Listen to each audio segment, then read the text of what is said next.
Hey everyone, this is Daniel from PhoneArena with our next video comparison, and this time we have the Battle of the Titans here.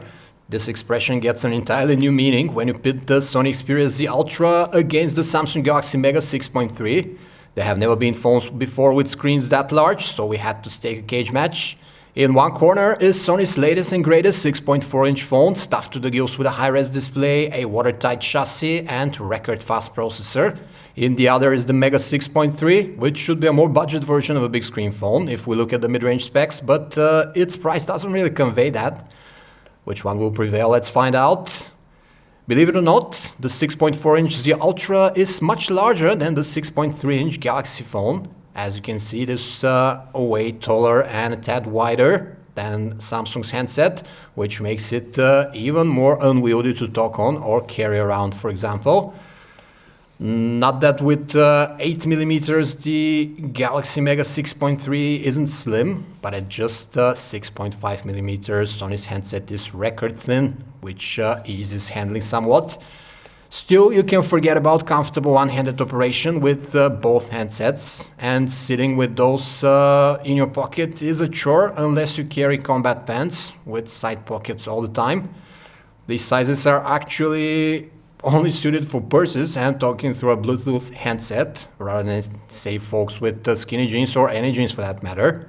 The Z Ultra is undoubtedly the more premium phone to hold and to look at, with its glass back and the metal side frames, whereas the Galaxy Mega 6.3 leaves that typical Samsung plasticky feeling in your hand, and it is not even much lighter than the Z Ultra to boot. The buttons around the sides on both handsets are comfortable to feel and press with good tactile feedback. Sony's round omni-balance power lock key is present here, very well placed, exactly where your thumb would be on this huge handset, while the one on the Mega 6.3 is a bit off kilter in that respect, way up here. The Galaxy phone has the advantage of a user replaceable battery, removable back cover, unlike what we get with the unibody design of the Xperia Z Ultra, which still grants you a micro SD slot, however, for storage expansion, right here under this protective flap.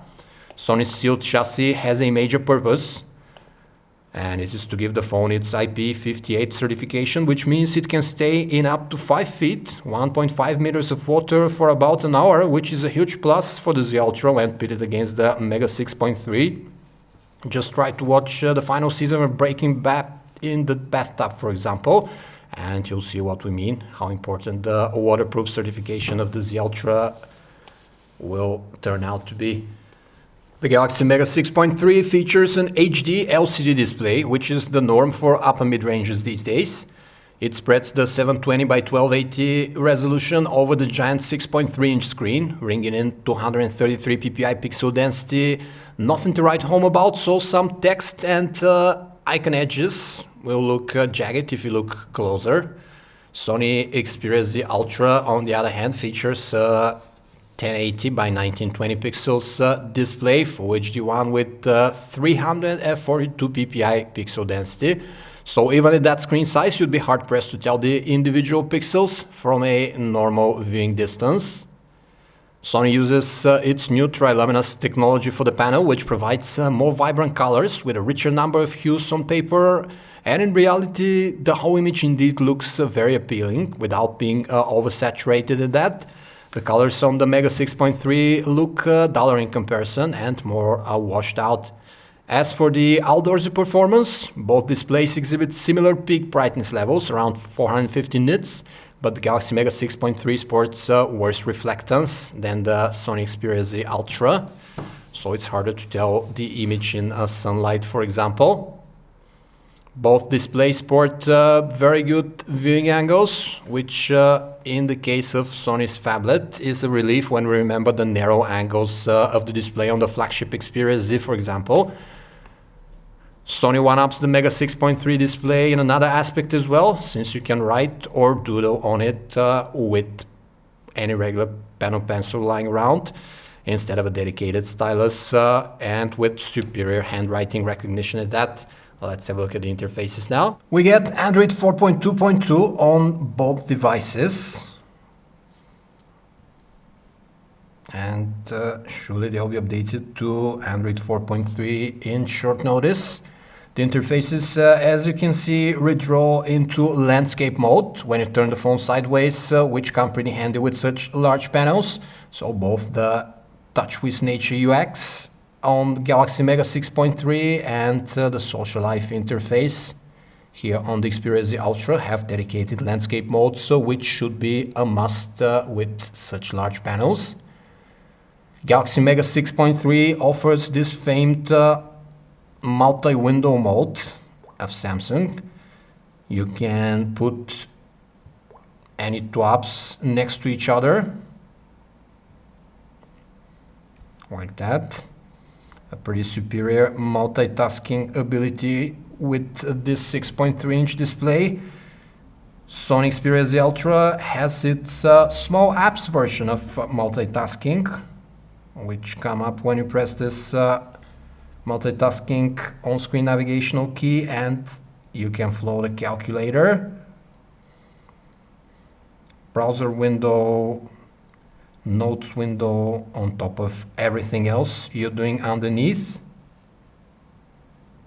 which is still a way to do multitasking on the huge 6.4-inch display, but Samsung's multi-window mode is superior. Let's run Quadrant now on both handsets and check out the synthetic benchmark performance.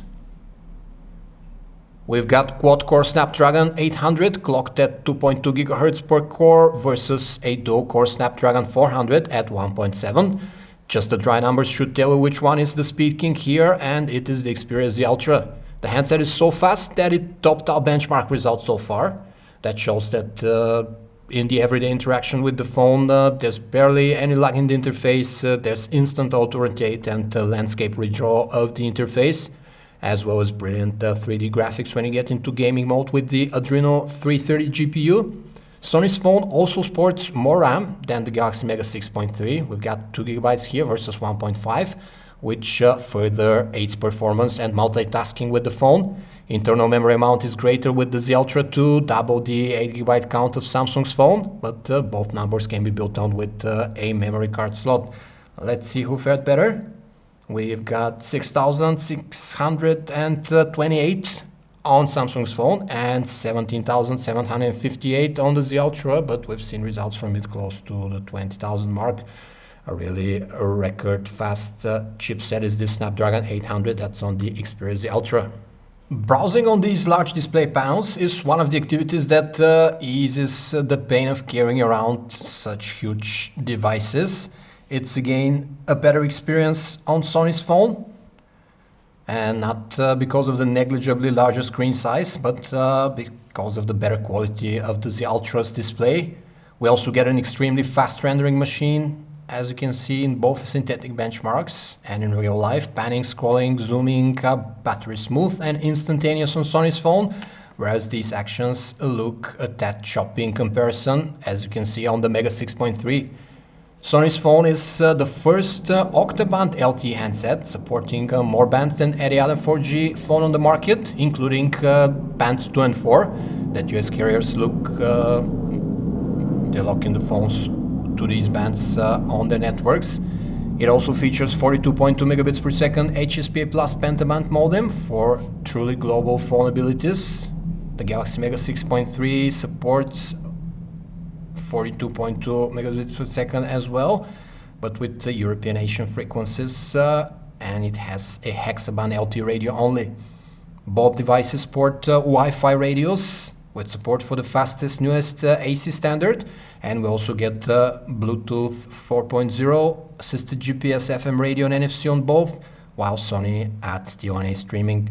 MHL ports are present on the Mega 6.3 and the Z Ultra, so you can wire up a TV to the phones with the respective cables and adapters. Rich image editing options can be found built into the grid style gallery apps on both handsets. It's pretty handy to work with such large screen real estates when you edit the photos. The Ultra offers the ability to outline, crop, annotate and shoot images via email or without letting go of a regular pen or pencil as well. The music apps support a number of equalizer presets and sound modes that you can adjust.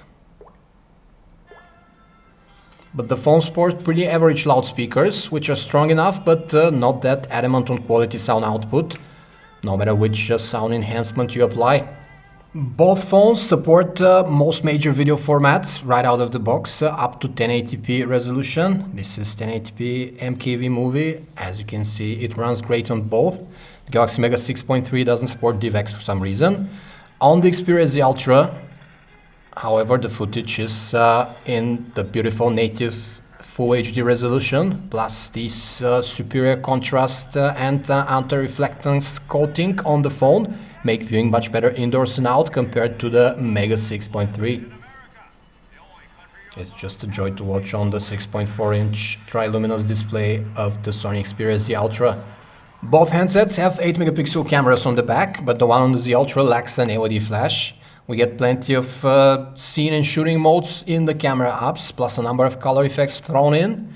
Sony lets you shoot both stills and video in HDR mode, and offers much faster camera app startup and shot times, especially for HDR photos compared to Samsung's device.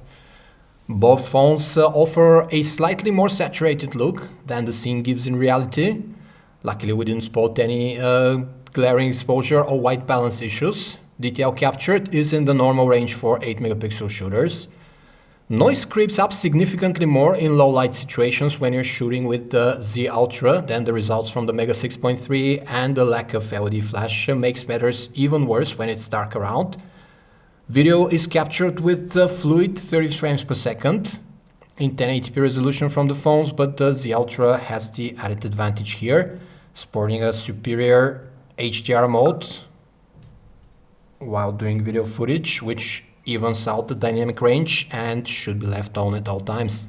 So, to cap it all off, the Sony Xperia Z Ultra excels in almost every category imaginable before the Galaxy Mega 6.3, save for the overall size, camera and the earpiece quality somewhat. It has the look and feel of a much more polished, premium and even elegant handset compared to Samsung's phone, if you can use this word for these giant devices at all, that is. Sony's handset also has a much better screen, a way faster processor, better connectivity options, and is waterproof to boot, negating the swappable battery advantage of the Mega 6.3. To top it all off, Samsung's plastic handset is not that much lighter than the metal and glass Xperia Z Ultra, and its price is just about 30% lower. So if you're bent on carrying a huge slab with you at all times, you'd better splurge for a one with the premium build and the future-proof ingredients of the Z Ultra. This was a video comparison between the Samsung Galaxy Mega 6.3 and the Sony Xperia Z Ultra from PhoneArena. For more information about these and other handsets, you can visit us at PhoneArena.com. Thanks for watching.